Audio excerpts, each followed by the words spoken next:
Welcome along, it's the All Things TechIE podcast, episode 13 with myself, Justin Dawson. Simon Lang, missing in action.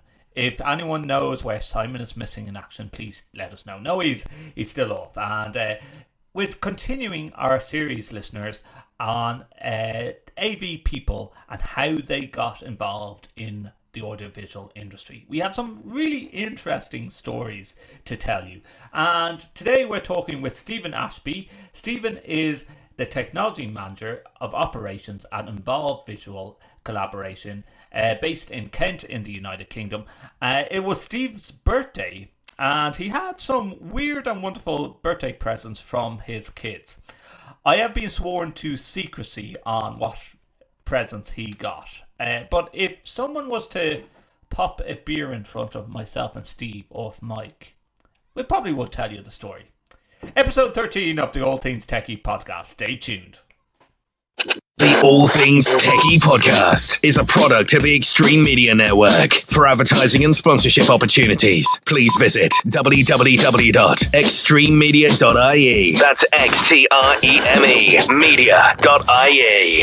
All Things TechIE podcast, brought to you by two tech junkies, Justin Dawson and Simon Lang. For more, visit www.allthingstech.ie for All Things TechIE. I suddenly realised, I was like, I'm in my Involved shirt. That's okay. We can do free advertising. Yeah. and happy birthday, Steve. Thank you very much. Yes. Did you take the day off work? I didn't know. The kids were at school, so I sort of thought about it, and I thought, shan't I? I thought, no, save it for something else. I'm quite lucky, really. I'm sort of, certainly when I'm working from home, I've my own sort of time. So, well, let's dive right into it, because we're sort of answering some questions right there. And Steve, thanks for joining us. Steve's birthday today, listeners. Steve, are you going to tell us what age you are?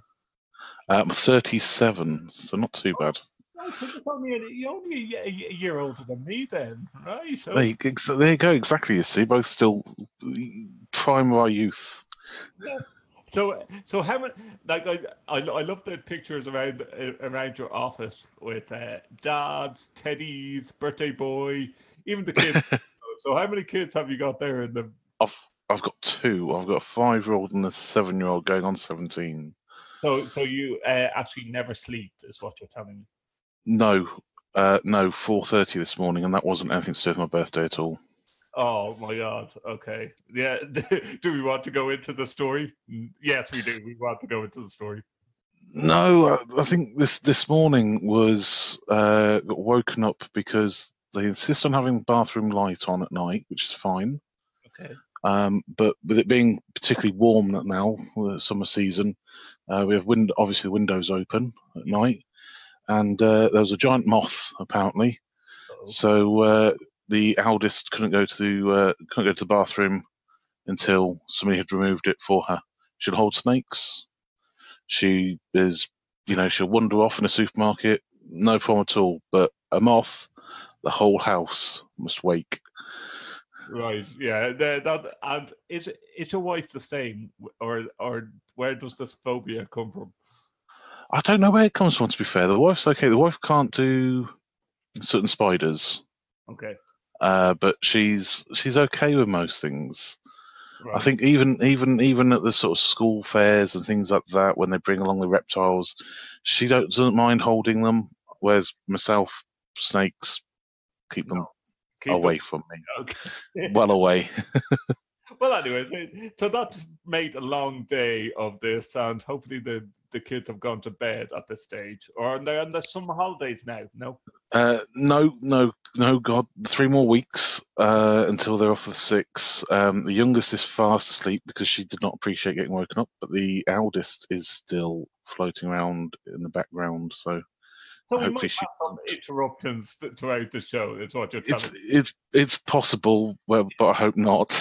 We love outtakes on this program. So, Steve, what we're going to do is we're going to do a bit of a quick fire buzzer round and bits and pieces. But I always think it's an interesting question that we always ask AV guys and girls, because we're a diverse association. Indeed. Yes. How did you get involved in the world of audiovisual? By mistake. By mistake. Great answer. Moving on. Next question. No, go on. Tell us No, I was 16. I broke my arm sort of quite severely in my GCSE years at school. It took about a year in total for it to heal. Several operations and whatnot. So all took me, my grade sort of slipped. I was a massive IT buff and I wanted to go into IT. But of course I wanted to go on college. Didn't have the grades in the end to get on. The grades were okay, but they weren't the A's for the advanced course that I wanted. So subsequently, the course I went on, the next level was the first week was learning how to turn on and off a PC, and I was sort of like, can't be doing this. So I sort of slipped into a way of doing working at Woolworths back in the day. And I was sort of skipping college to go work at Woolworths until one day the college phoned up and said, look, maybe best, spoke to my mom, that's what they did in those days, and said maybe be best suited in a work-based training scheme. And my mum sort of went, yeah, okay, where? And I went, well, we've got two choices. There's an apprenticeship in which you'll receive about £100 a week, working for a car rental company doing IT, or there's Warwick University. All right. But it's £50 a week. And Mum turned around and went, you'll go to Warwick University. I was like, yeah, thanks for that. And thinking at that age, 16, you're like, well, I want the extra 50 quid a week. Yeah. But no, it's one of the best things she's ever done for me. You know, one of the best things she ever did for me. And I went along thinking I was going to work for IT services, and it was audiovisual services. Oh, super. And the story started there. So how many years are you now with Warwick? Well, you were with Warwick. I was with them. I left after 9 years. Okay. So 9 years in HE, and then started again. Went down to Big Smoke London, and because I don't know what it's like now, but certainly back then higher education wasn't as recognised in the AV industry as certainly as it is now. To be fair. No, hold on. It still is. Right. I find it a baby minnow working in higher education where. You know, you listen to Joe Wade's podcast, and it's the same over in America.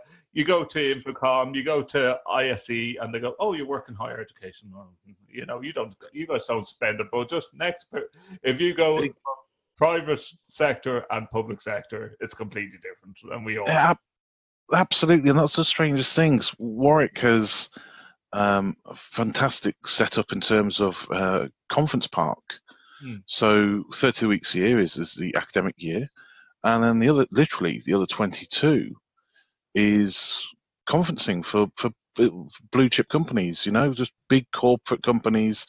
And so it was sort of when I left Warwick and wanted to sort of join AV down London, I was sort of classed as not enough experience in anything. And I'm thinking, I've dealt with like massive companies with a height of pressure in terms of they're in for 4 days. Back then, you know, 20 years ago, they're spending sort of £250,000 to be there for 4 days. Right. You know, it's absolutely massive. Yeah, and was the job when you went down to London, was it different? Like when you went into the private end of things, what was your first? Like you're doing live events. Politics. Politics. It was amazing all of a sudden, this world of politics. But in fairness, yeah, the corporate side was something a lot, you know, it was a lot. It was different, but not the work. You know, the work in which you did, you still went along. You still helped people set up their video conferencing. You still sorted out the same problems that you did before. But you also had other knowledge in which you suddenly shocked them with when you came out. Because I think, you know, certainly in higher education back then, nothing was outsourced. Yeah. Apologies about the background of Vayside. You're just wandering around the house trying to find me. I think my 1.5-year-old going on 2 in August. He could wake up at any moment as well. We can go with that. But how many years ago are we talking about? We're talking nearly 15 plus years ago, are we? So about 12, about 12 years ago now. Okay. So yeah, sort of when obviously we had the financial crisis, and all of a sudden everything started going a bit wrong in the industry, and so I went down to London, worked in house for a while, for a law firm, and yeah, it was pretty good. And then unfortunately they went through a load of redundancies after about nearly a year. By which they just sort of managed to get, obviously that was a bit of corporate then back on the CV, so it made it a bit easier. Did a bit of freelance, which you had to strongly consider because that's where the money was. And, did a bit of that for about 3 months, and ended up working for Barclays through a sort of systems integrator and service provider for about 3 years. Doing sort of VC bridging and VIP events and things like that, and it's great for me. It was brilliant to a degree because it was heavily involved in VC and during the sort of change from ISDN to IP and we're talking globally. We looked after the estate, so yeah, certainly kept the sort of CV building and knowledge building and the gaps that in other areas, while still then drawing back on the technical knowledge through the previous sort of 10 years experience. And that then led you to involve VC? No. I went from there, and I'll tell you what, I didn't drive. I couldn't drive. I didn't drive for until my first child was born, actually, about 7 years ago. Right. I didn't need to. I worked in one place for 9 years, which was a 15-minute bus journey every sort of 5-10 minutes. And then I worked and lived in London, and you don't drive in London.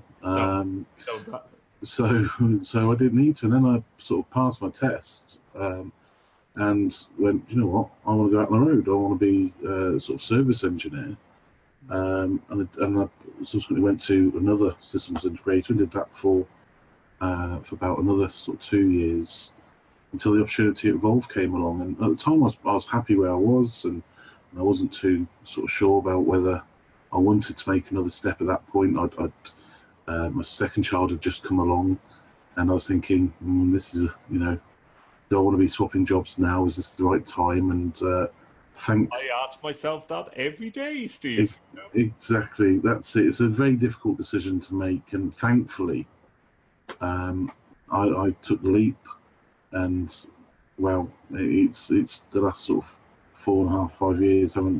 It's not stopped. And it's been amazing. So I've got to draw back on all the experience that I'd sort of built upon and learned and everything through the sort of previous 15-16 years, and start using that every single day and being allowed to use it as well. I think it's when you're one person in a big sort of environment, you can get lost. So you have quite a team probably underneath you then in the company. Yeah, we're constantly growing. So I don't even know. I remember I started and a big thing was made because I was employee number 100. Wow. Okay. And subsequently now I think we're sort of 150, between 150 and 200 mark at least. So it's been a real continuous growth, and we've got some great engineers as well, and some real people again that are sort of recognizing that it's the type of company that allow you to spread your wings and to be noticed, and that's the right culture. Well, you're hitting the nail on the head, and it's probably what every audiovisual person wants, is to find their scope in what they enjoy the most. And it's such a wide umbrella of whether it be doing tech support, whether it be doing sales, everyone's coming that I've talked to on this podcast has come into audiovisual in a different way. And Yeah. so I also seen that like Involve have an Apex, which is really difficult to get. It's a high award. So, and also you mentioned as well that you were an early school leaver. So with everything you've done now, I guess you have come back and just gone, now that I'm in audiovisual, I'm going to go off and get qualification. So you have your CTS as well, Yeah. right? Yeah. Absolutely. I've refused to. The thing for me, and I'm quite fortunate, is that it's a hobby as well as a career. So I love what I do. I'm fascinated by it, much like yourself. Who else spends their Sunday mornings or Sunday afternoons, in our case, sort of chatting away on Twitter? Yeah. Exactly. Exactly, and that's it. It's you've got to have a passion, and with that you've got to have goal. And so, if when I'm not doing a podcast this time of evening, I might well be doing an online course or something just to make sure that the certifications are up. I've got no intention of going anywhere for them to be on my to just be building on my CV. It's just I just want to be the best person I can be in my role, so it allows me to keep growing and progress. And I think as well, you mentioned earlier on to me off mic that like a family with 2 kids, two young kids, you're similar to myself because I have a second baby on the way and I have a 2-year-old like fast asleep, thankfully fast asleep at the moment. But it's finding that work-life balance, Steve. So you've done all the pulling of cables, the live events and everything. Give me an average day-to-day involved now. What you got up in the morning, took the kids to school, what's next? You talked about, which I was really interested in to hear, you can do a lot of working from home. Yeah, I've reached a point now in the progression to sort of work from home. I've sort of been fortunate enough almost to build my own role. So I came in as a sort of service engineer and sort of applied myself very quickly and showed off that I had some programming skills that I sort of built up previously by just doing ad hoc bits and pieces.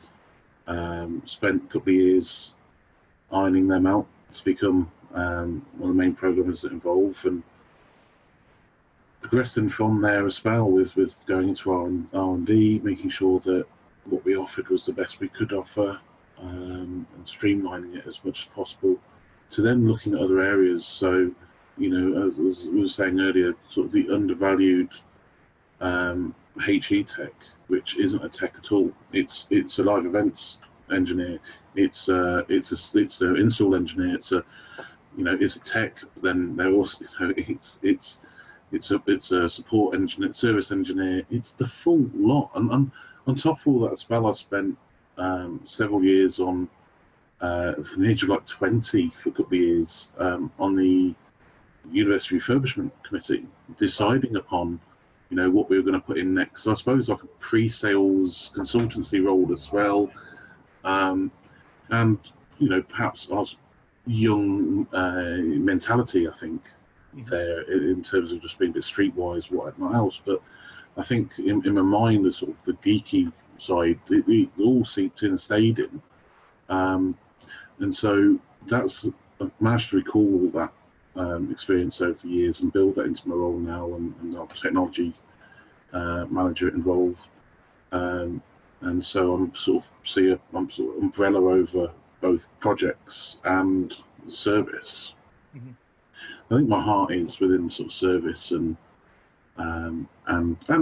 obviously the programming side. You see me chat and I'll do bits and pieces for it's an AV jam that we know of, and I've got that's my real passions, service and programming, and so with that, as I say, there's times where I have to go out, but the majority of my time is working from home. So, I drop the kids off in the morning, log on, check my emails, see if anything's sort of coming overnight. Offer any remote support, third line support to our guys.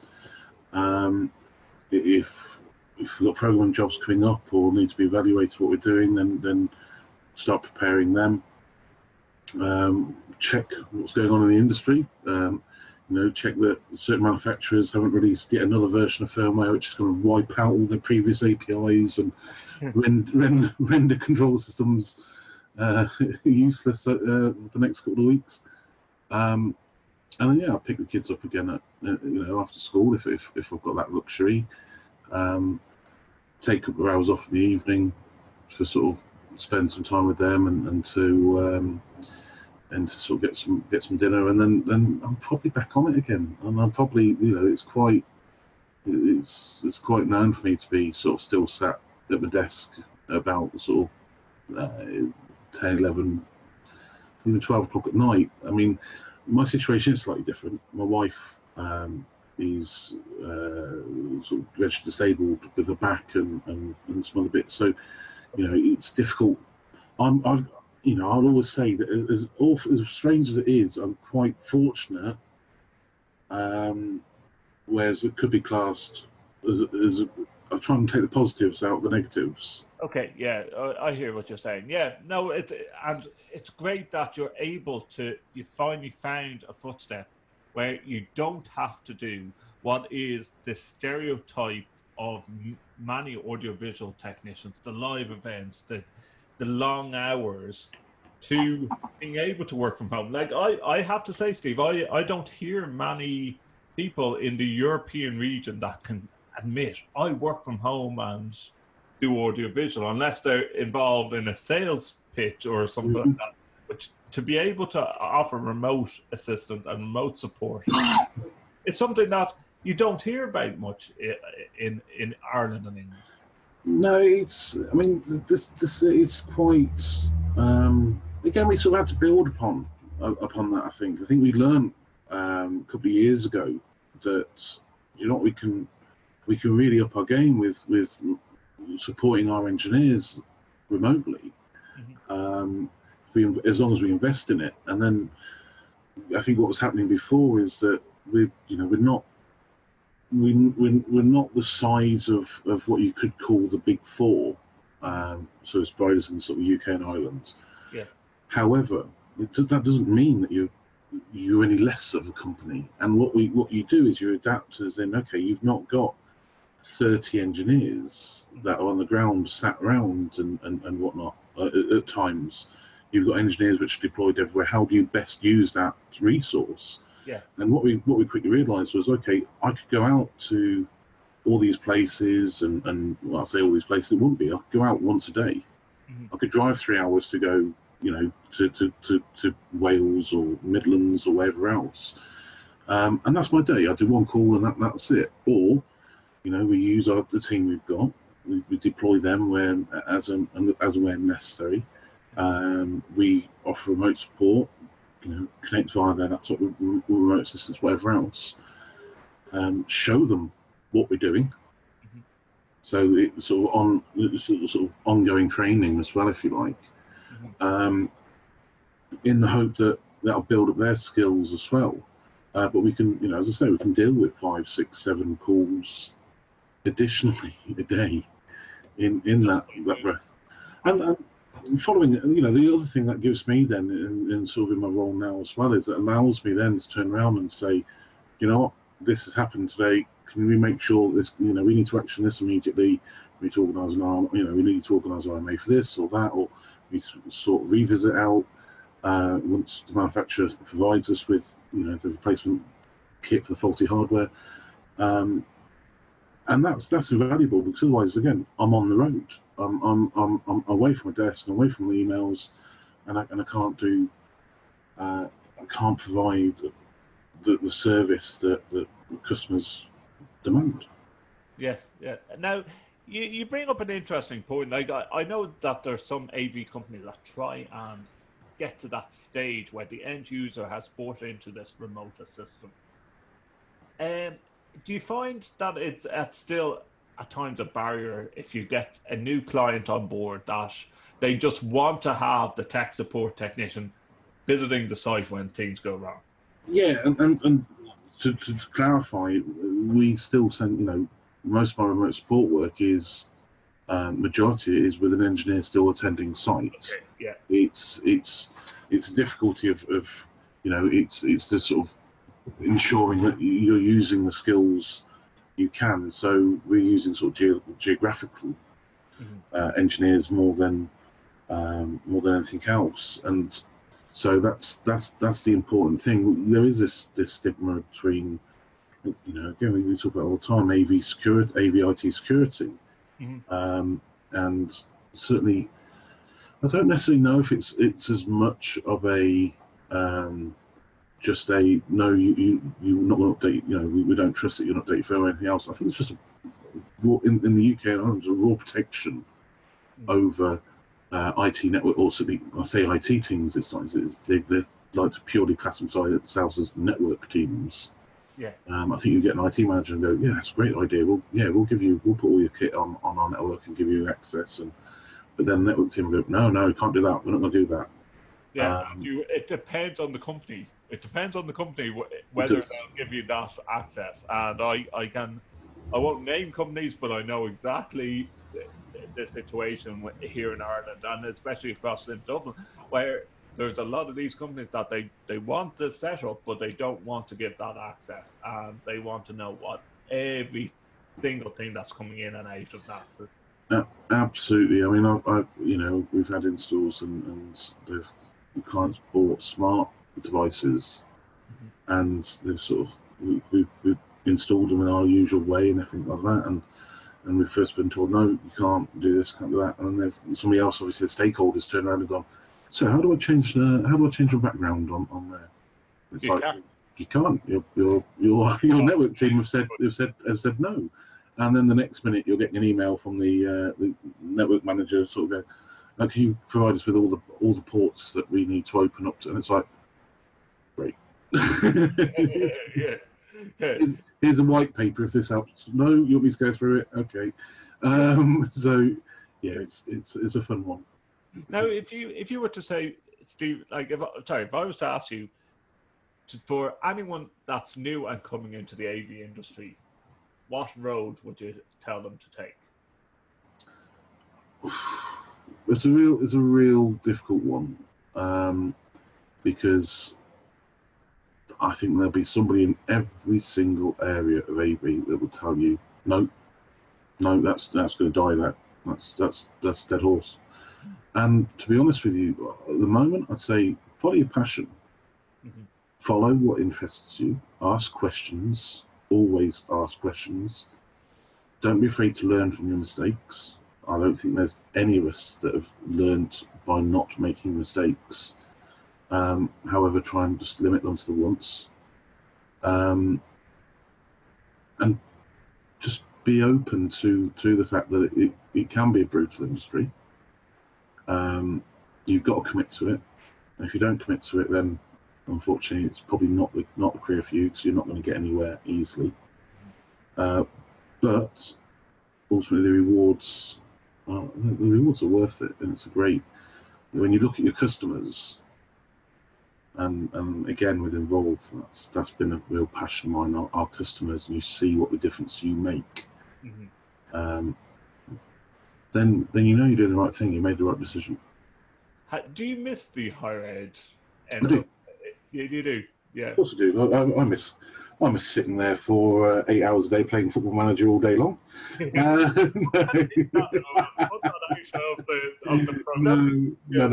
I do miss it. I miss, depending on what what the establishment is, it's a bubble. Yeah. And it's, Warwick especially. Warwick's an amazing place. Firstly, it's massive. I don't know if you've ever been in there for the conferences. I haven't been there, but I know, I've heard how big.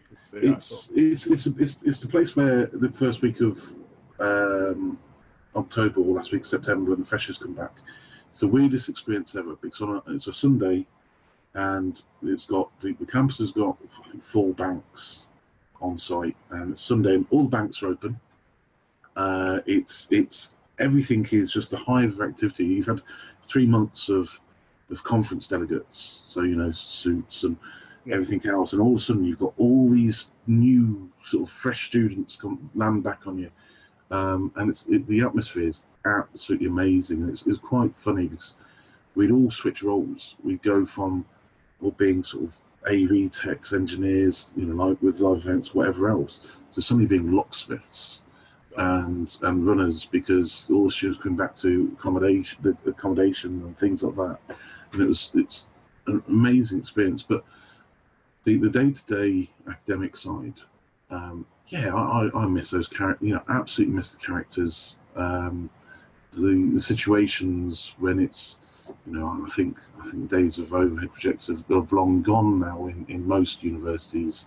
Yeah, but I remember those days of walking down the awkward steps, as the same as the cinema, of a sort of 250-seater auditorium, lecture theatre, because you've got an academic at the front of the room going absolutely,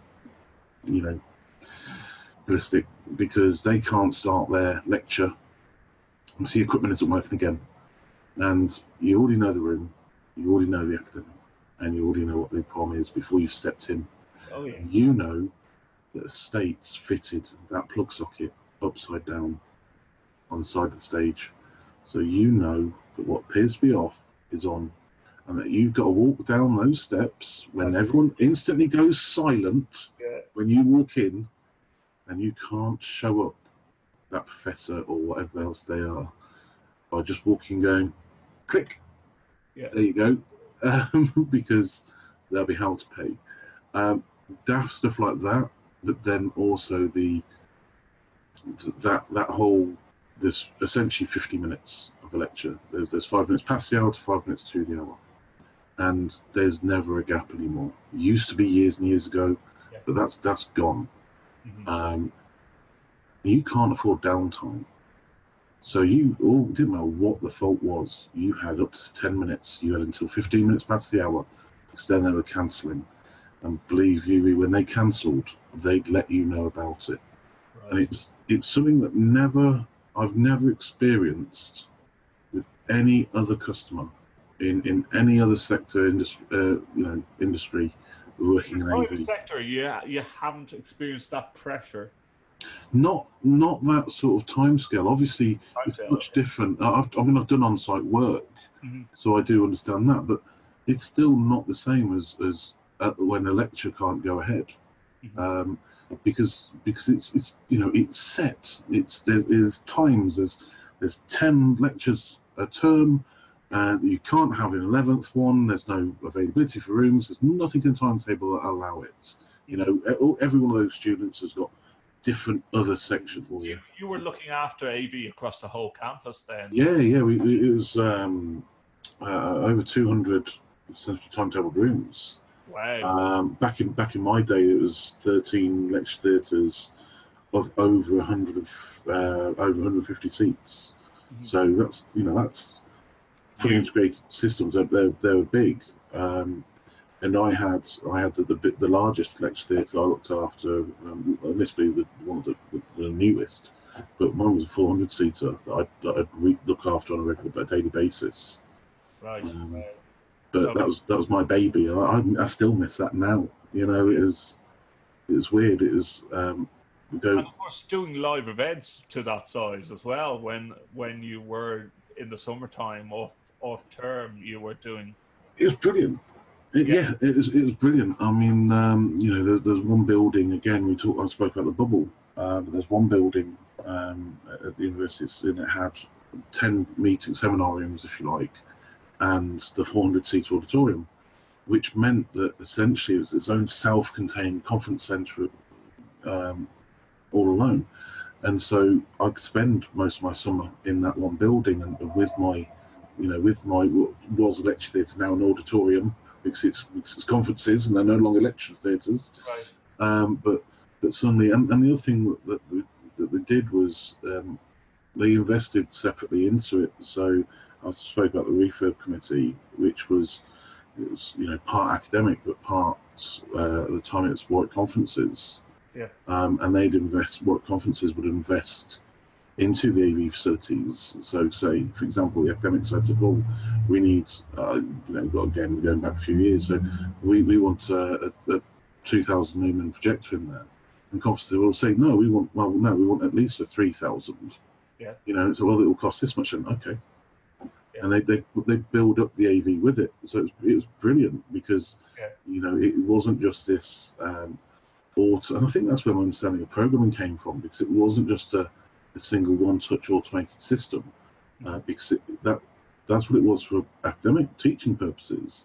But then you had to suddenly turn much the same equipment from being all automated to being self-controlled with 48-channel mixing desks, and so you could put in additional radio mics and everything else, and suddenly you don't want to press play on a DVD player, on a touch panel DVD player. You want to be able to do everything manually or route stuff manually. I think that's where, again, I find myself really lucky that I got to experience that and got to then see I suppose it's more this, that's where the integrator side comes from. I have to admit, not begrudgingly, but I think that the job Jonathan Owen has done at Warwick is absolutely amazing. I think that he is, he's completely modernised. He's changed it completely. Yeah, absolutely. I started with the school of the 70s really, and haven't got bad things to say to him. My manager when I first started there, a gentleman called Tay Williams, he to this day, and I know that there'll probably be a couple of people listening who sort of, well, not me, but Tay Williams, to me, he took me under his wing as a 16-year-old and guided me through what I needed to, and turned me into a much better human being. And there's then sort of Terry had to retire, unfortunately, due to ill health, and that's where I sort of got a couple of years' experience between transition of sort of not leading the team as such, but taking a lot more responsibility on. And then things went in a different direction. Stripped virtually all the touch panels out, replaced them all with sort of button systems. I was heartbroken. I was sort of thinking, this isn't how it should be. And subsequently, I don't like change. Yeah. No, absolutely. And at the same point, Jonathan arrived. Jonathan's great. Almost just as young as I was, but he's always had a very sensible head, and he quickly took charge of audiovisual services at Warwick, and it's amazing sort of catching on Twitter and seeing all the bits and pieces exactly what he's achieved, and so hats off to Jonathan and the team. I know he's still got that's a number of years. I still think about HE. Did you get to go to any LTSMG conferences? No, I've not been on any. Oh my goodness, I've been on one already, and I tell you, it's just we definitely do talk tech. No, we don't. We actually drink a lot of beer and then talk tech. I think the problem was I was bitter when I left higher education, because I didn't feel like I was done, and I think it's only the last few years with Involve where I've sort of gone, thank God what happened, because I might still be there, in 40 years, I might never have left higher education. I think that there's something quite uncomfortable about that. I don't want to be a 60-year-old man in an environment full of 18 to 21-year-olds. Mm-hmm. I was struggling with that at the age of 24. Okay. I was quite happy to come away from it in the end, and it took me it did take me a long time to sort of go, okay, do you know what? It's time to have a look at, see what's happening, and as I say, it's amazing what's happened there, and I'm look at some of the installs and photos of the work there and stuff, and I'm very jealous that we didn't have more of that years ago, because it's amazing. It's and you know when you've got a good leader, because you manage to secure the funding. Well, it speaks for itself and what the actual university itself has done. Yeah. Like you can see it with their awards and what they have picked up in the recent times. Absolutely. Good leadership, good teams will win awards. Absolutely. Of that scale. Now, moving on slightly, you mentioned a lot about programming, Steve. So I have to ask you the quick-fire question: Extron or Crestron? Crestron. Crestron all the way. Absolutely. Now, I have to say, it is interesting saying Crestron. I just find that if you're an outside person trying to get Crestron programming, it's incredibly difficult. Do you find that? No, because I do it. I'm a Crestron programmer. So, did you have to get a company? Well, you have Involve behind you, but to get onto the training courses, it's very hard to get onto them. Of course, it can be, and I know what you mean. Extron offer direct courses for higher education. Yes. I think that it's a little bit more tricky with Crestron, because you need to normally have the backing of your reseller, and in the university that's, of course, everything's tender, and so it becomes very difficult to do so. However, I don't know, use power of social media these days, maybe. Yeah, to get some helping hands, to get a fellow to back you up and get you onto a course. Absolutely, and I think that Crestron would, the thought that they're losing out on a market because of that, and because not recognising the skill sets there are within higher education, I'm sure they'd have a rethink. Well, I hope they do. Okay, that answers that one. Crestron and Extron, it's Crestron all the way. Apple or Android? Android.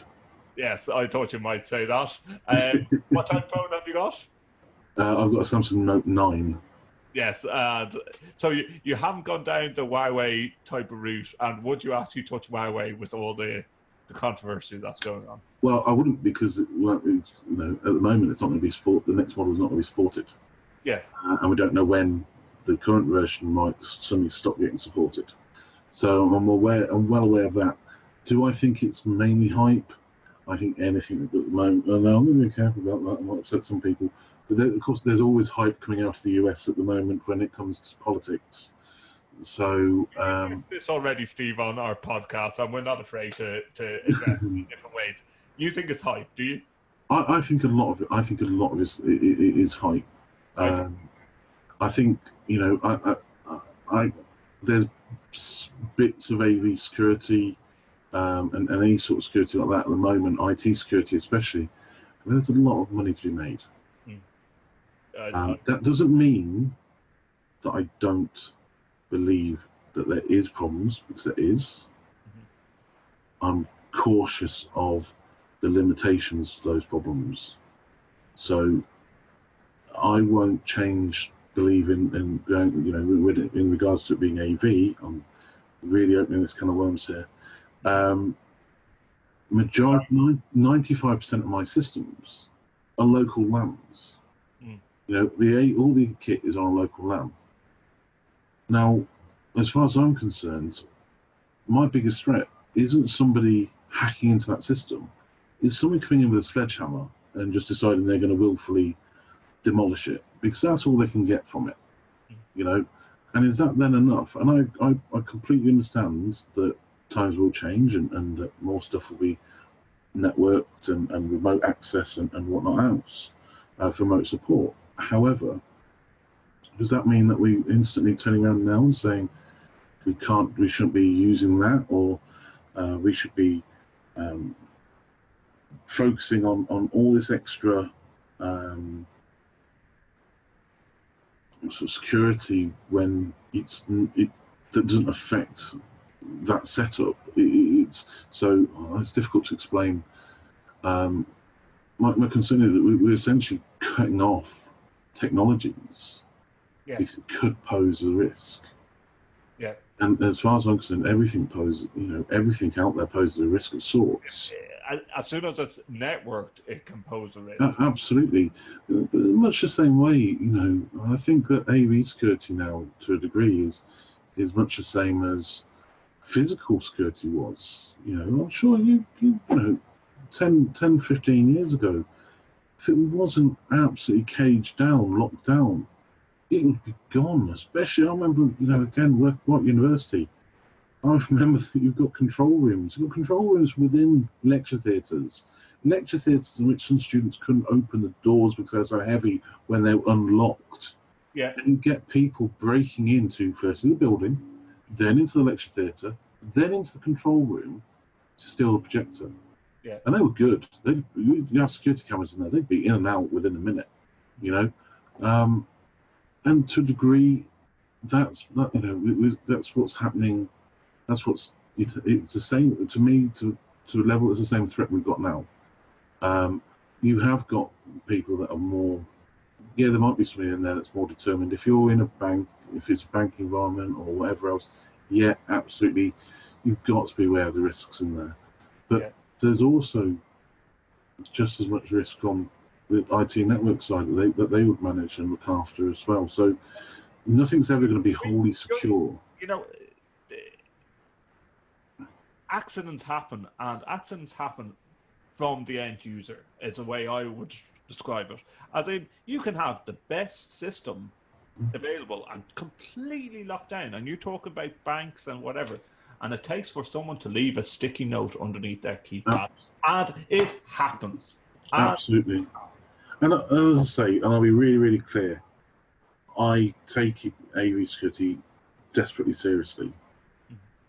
My point is, though, that I don't envisage the next. I've completely forgotten the. Huawei or the NHS attack that we had in the UK, summer before last, ransomware and all that. I'm not expecting to see that on AV right now, because I do believe that, unfortunately, we are reactive rather than proactive. But I think we're safe. We've got to be sensible. But my biggest point is we can't just suddenly cut off all our streams and go, no, we're not going to do that anymore because something bad may happen one day. If that's the case, we won't get out of bed in the morning. In fact, Steve, I'm surprised that Trump hasn't been blaming a hacker for damaging the presidential or the electoral debates there a week ago when the microphones failed. Yeah, that's another topic, and that's controversial, and we'll have your comments on answers on a postcard, please, to All Things Techie. Okay, so we said Apple or Android. You've gone with Android. Would you go Mac or Windows? Windows. Yeah. Windows, and partly it's lazy. It's because it's what I know. Yeah. And yeah, it is lazy. I know people will sell their soul for Macs and Apple or whatnot, but I'm a good old Windows boy. I've learned on 3.1, grown up with it. I'm happy with that. Thanks. Okay. Well, I just use both because I do a lot of video editing myself. Okay. But that's the only reason I use a Mac. Now, Infocom or ISE, or have you been to both? I don't know yet. Okay, interesting. I tell you what, I went to ISE this year. Okay. That's amazing. Mm-hmm. It was the first year. It was actually the first year I've been. Oh right, okay. It's one of those where, unfortunately, when you're on the ground, you're unavailable to go. There's always a reason why not. And this year was the first year I got to go, and yeah, the geek in me, it was like Disneyland. But then seeing everyone at Infocom on Twitter and whatnot last week, the green-eyed monster really did come out of me. So you haven't been to Infocom yet? I've not been to Infocom yet. No, either have I, and I just like the actual green-eyed monster. As you say, I want to go over to Infocom, and I want to go. Desperately want to go. Yeah. I think that it looks. I think it's just a lot more rounded. Yeah. It feels, ISE, amazing, but I think that you can get lost in the depths of ISE into complete and utter irrelevance. And I think that Infocom seems to be a little bit more rounded like that. It's got the people. It seems just more vibrant and colourful and just that nice sort of yeah. Yeah, and more parties as well, it seems. I don't want to say that out loud. Yeah, but we get it. Yeah. Now, if you said the one trend in audiovisual that you see happening in the next 5 years, what do you think is going to be big? I think it's what we already know. It's AV over IP growing further. There's little else that I actually can look at the moment and go, definitely, and I'd love to do another one of these in 5 years, but the one thing, I'm going to put my neck on the line, I'm going to say the one thing that isn't going anywhere is programming. Yeah.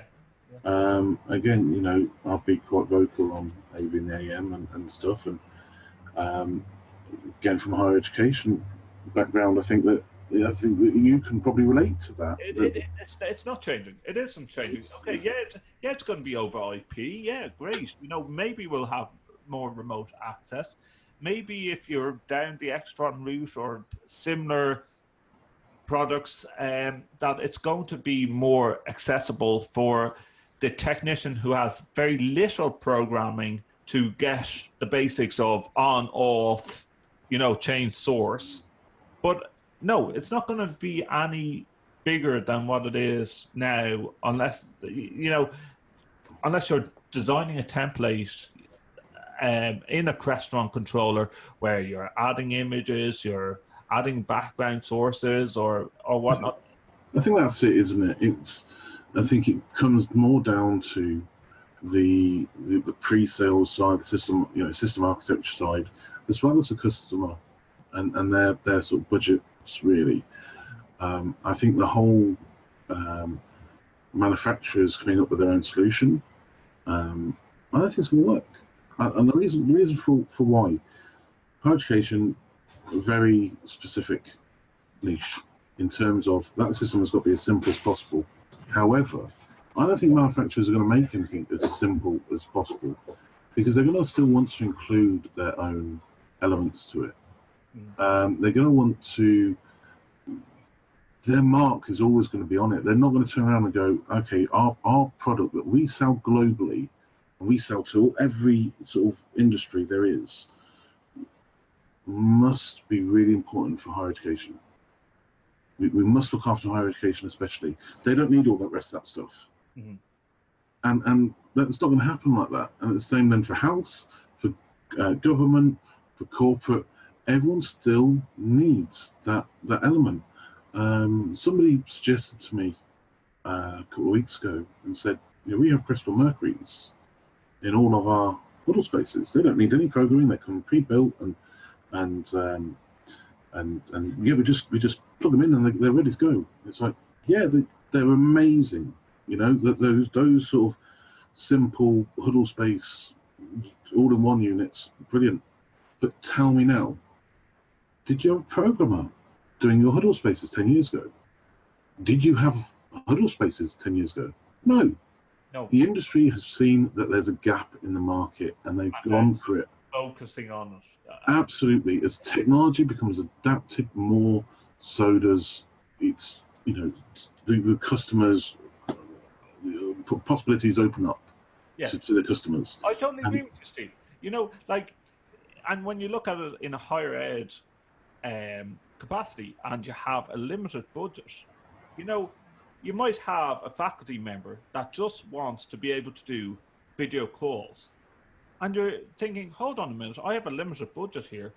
Here's let's say, for example, a Logitech camera that's doing HD quality that they can stick in their room or in their huddle space versus here's a $2,000 pan tilt zoom camera. They don't need a pan tilt zoom camera. It's a huddle space. A simple camera, USB, there you go. Off you go. And you will still get the third-party tenders tendering for absolutely ridiculous amount of money, knowing that it's higher education, knowing that they can try and fool people with this. And I'm sorry, this might offend a lot of AV companies, but it's true. We all know. No, it's funny. It's again, I've gone through the years, and the whole tender process has changed dramatically from when I first started to when I left higher education. And I remember that it used to basically be, we use Joe Blogs. We've used them for years, and they'll get their mate, Jack and John, and yeah, they'll get the job sorted within a week, and it's dirt cheap. And that would be exactly the same install as one of your big systems integrators was going to want to charge you, but for fifth of the cost. And it's funny how that's changed, and you've had to bring the big ones in. But the weird thing is, when the big ones have come in, there's seen more and more delays and more problems because of the culture, the nature of it, and there's a very fine line. And that's not the fact. I'm not talking badly about anyone else. I think the biggest problem is it's understanding your client. Yeah. And that is what's going to occur for these manufacturers, whether it's your Cisco's, your Polycoms, or whoever else, when they decide to turn around and go, you don't need anyone else. You can do all your stuff through us. We'll do all your programming, or it's all built in. Because my answer to that is, it's not gonna work for everyone, because there's going to be an element you're going to go, no, they must not be able to do that. Well, I can't turn that on or off. That's just what it comes with.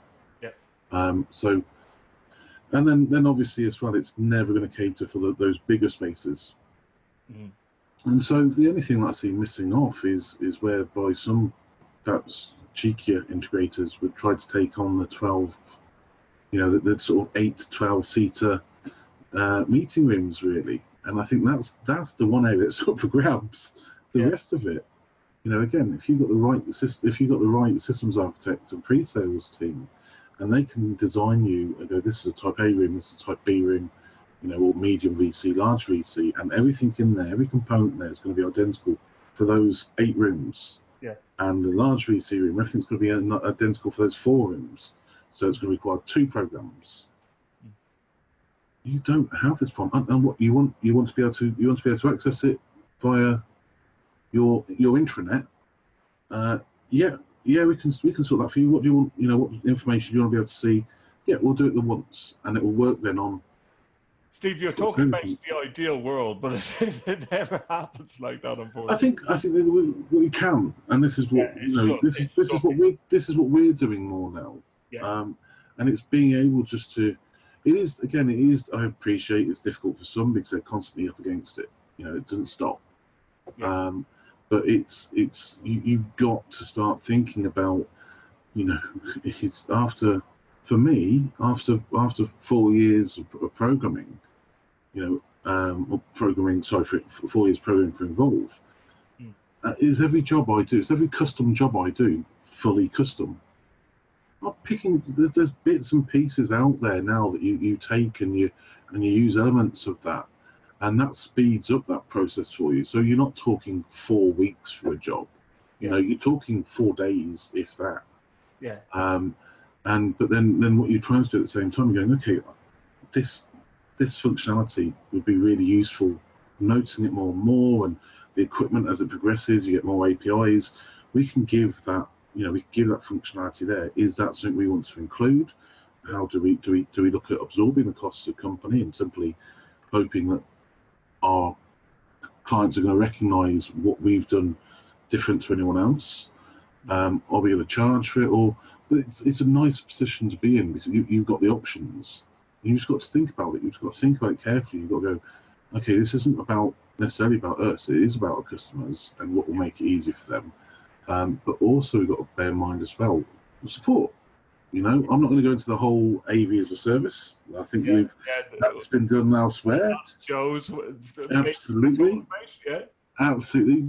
But we can't ignore the fact service is a major thing in the industry. Essentially, that's pretty much. Let's be fair. That's pretty much what higher education is. Yeah, it's the main thing is service. So when I do programming, I'm constantly thinking about, okay, how can this be serviced? Yeah. What can I do on here to provide information for both the customer when they ring up our help desk, You don't want the calls. You don't want that extra you support. don't, but you tell me that you don't sit at your laptop and you suddenly don't get a blue screen, or you don't suddenly get something crash, or something just suddenly stops working. It's tech every now and again goes wrong. Yeah. You know, whether it's just from hardware, or whether there is some sort of special loop that a user's going to create that suddenly breaks something. Yeah. I mean, the other thing as well is, I think I would say the last 12 months has perhaps slightly improved, but I think that for the last sort of 2 out of the last 3 years, firmware in our industry has been hell.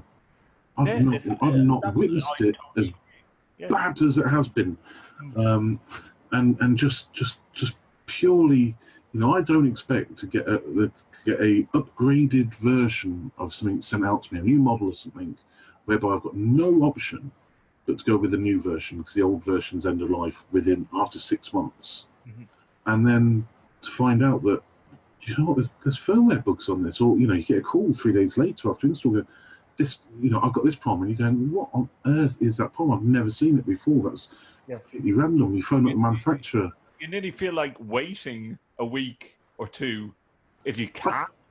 I think you've got to wait. The way it's going, it had been going, is you're having to wait 3 to 6 months. Yeah. And this is it. And there's one massive manufacturer who brought out a new version of hardware, and it must have been about 3 months after they brought it out. We stuck it in, and we were still getting those random issues. And we looked, you know what? We have to phone them. It can't be anything to do with that. It doesn't make sense. Yeah. It doesn't feel like it's hardware failure. It's just weird. And we phoned them up and we said, yeah, we've had a couple of reports like this. We've got some beta firmware for you to try. So, all right. And then you go, you get sent the beta firmware, and that doesn't work because it's the wrong file. And then you decide, do you know what? I'm running out of time here. I need to go on their website and look on the website. Well, actually, they've never released a stable version of firmware. Okay, you get another version of firmware. That doesn't work. So then they send you another version of firmware. And this issue went on for 6 months. And it was after a total of 9 months in which they suddenly released the first stable version of firmware. God. Wow. Now this was one of this. I'm really not going to name. No, we're not going to name. But this is one of their flagship. This was one of their flagship bits of kit. And I just thought to myself, how can that be possible to have those sort of problems? And we saw it. There's the one company. There is a company that I will mention that is a bane of my life for their firmware. Cisco with their codecs. Okay. Yeah. And I will mention, because I want them really deeply to do something about it, the fact that you've got something working, and it works. The hardware, now the difference is the hardware doesn't change. Yeah. It works in version 1, works in version 2, 3, 4, no, 5, no, not anymore, 5, 6, 7, 8, and so on. What went on there? Why did that just stop working in that version? Yeah. It's random. I don't get it, but they're the things that break systems. It's nothing to do with programming and code, going back to the start of this. Most of the time, I say to our engineers, they come up, I get an email or a phone call going, the problem with code or a program is needed. Where are you? And they'll tell me where I'm at. That was done 2 years ago. Yeah. It doesn't need a programmer. Code doesn't break. Programming code does not break itself. If something else has changed, if an element of that system has changed, then maybe it might need adapting. But that's not the root cause. And that's the thing whereby you said that you're making difficult for yourself, whatever else, or you're not making these systems any more susceptible to failure or anything like that at all. By spending that little bit of extra time, you're doing the complete opposite. You're building them. You're making sure they're stable, and that can be used for 4 or 5 years. But sometimes you ask yourself, Steve, with those type of firmware updates, what is the necessity of these updates? Maybe it's security. I say 9 times out of 10 it is security, but sometimes I say, especially in the higher eds end of things, I've seen it, where people go, hold on, I don't want to touch this in case it all falls over. It's the race. It's the race market. Ultimately, that's the problem. I don't see anywhere near as many critical updates because of security anymore. I see it with feature updates, and it's because it's a race to market. And I know we've always had this problem, maybe, but it's getting worse. It's that whole, it's not yet finished, but so and so might be bringing one out. We need to get out there first. And so we'll chuck it out. And again, you know, I've seen manufacturers selling functionality of kit, and it taking 3 years, and to actually do because it's coming in future firmware, and I think that's going to get even worse. And I can see a lot of that in residential Internet of Things devices, and we don't even need to name the names. We all know who we're talking about. See, I'm going to give you your final question. We could talk about programming all night long. Another one, maybe another time. Yeah, you know that you're having a good time on it.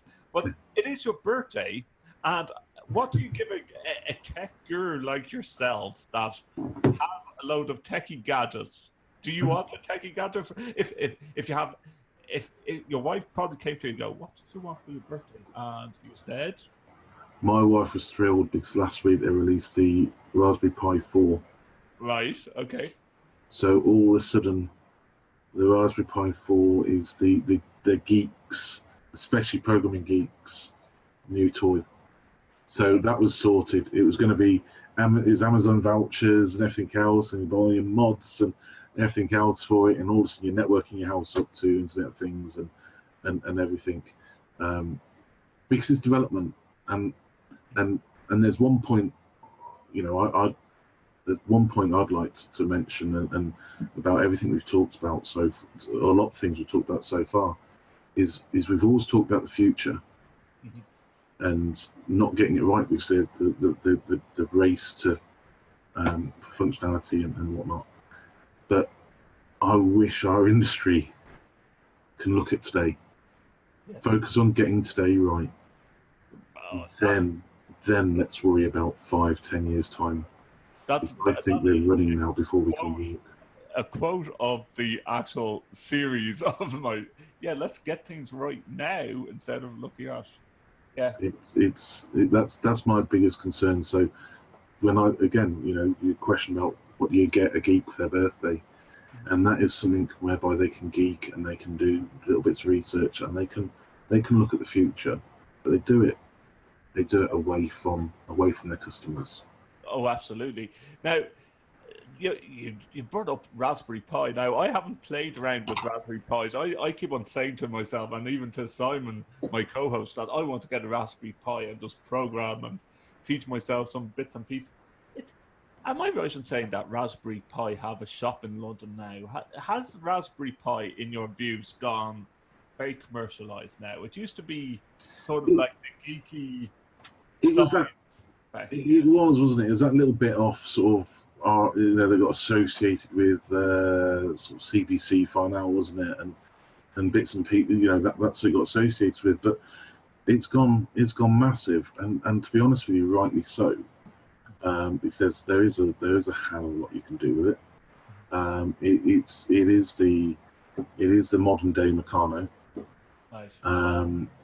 But its possibilities for the price are massive, But in the same breath, you've got to be slightly cautious because you can get carried away with it. I know some people, and they're sort of like, "Yeah, I've got 20 Raspberry Pis around my house now, and I've got full CCTV set up." And I'm thinking, Raspberry Pi, you're probably spending just for the board itself. you spend about 40 quid, and then all your power supplies and everything else. And so probably close to 60 quid. Then you've got the camera, that's about another £20 on top if you have got cameras. And what? Well, you're probably better off just buying a CCTV system. It can get out of control, but I think that it's nice because you can see what's possible. And Does your wife understand your geekiness with this Raspberry Pi that she's just bought it? No. Neither does my wife. She doesn't probably get my geekiness at all, and in fairness, she doesn't. If someone is to ask her what I do. Yeah, my wife just believes that like I just play around and. I have to admit, when people ask me what I do now, even I struggle to answer. It is. Welcome to the world of AV, my friends. That's it. You pick a small area of it, and you just go, like FaceTime on your phone. I suppose like that. But yeah, it's worth it. I think on that note, Steve, I've taken up a lot of your time tonight, and it's your birthday, and you definitely deserve a couple of points now after the night you've had, and we won't go into that. No. That's a different subject for a different day, and I'm sure Steve will tell us all about it at some stage, like at ISE or Infocom in the future. That's where we will say the future of AV is, where we all meet up and have a good few pints and discuss these things. Indeed. Steve, thank you so much. Thank you for having me. Thanks for tuning in to the All Things Techie podcast. This has been episode 13. Want to really ramp up the amount of episodes, and we will be continuing this with episode 14. Great interview there also, and we were joined by Rob Hyde for episode 14. That's coming up as well right here on the All Things Techie podcast. You can visit our website www.allthingstech.ie, where we talk about anything tech in an Irish perspective. Now also we're going to be talking about in the next couple of episodes spam callers. Does it annoy you, listeners? Especially if you're living in Ireland. My mobile phone is with Vodafone, and I'm going to tell you the most interesting story where their tech support and their business customer call centre told me to contact my local Garda station because I'm getting international spam calls, even though I blocked them time and time again. I'm getting about 5-10 of these calls a day to my mobile phone. So the other thing that they then told me to do was download free apps for my Android phone, or they can change my number that I've been using for the past 18 years. Love to hear Irish perspectives on that, and if you have an international perspective too, but especially Irish perspectives, what would you do? What is the communications regulator in Ireland doing about it? We'll hopefully be trying to link in with them as well. But that's coming up in a later episode of All Things Techie. If you have comments on that, you can tweet myself, Justin, at Justin or Dawson, or you can visit our website, www.allthingstech.ie. This program has been brought to you by the Extreme Media Network. You can visit Extreme Media at www.extrememedia.ie. From me, Justin Dawson, thank you for tuning in, and I'll see you next time. The All Things Techie podcast is a product of the Extreme Media Network. For advertising and sponsorship opportunities, please visit www.extrememedia.ie. That's XTREME media.ie.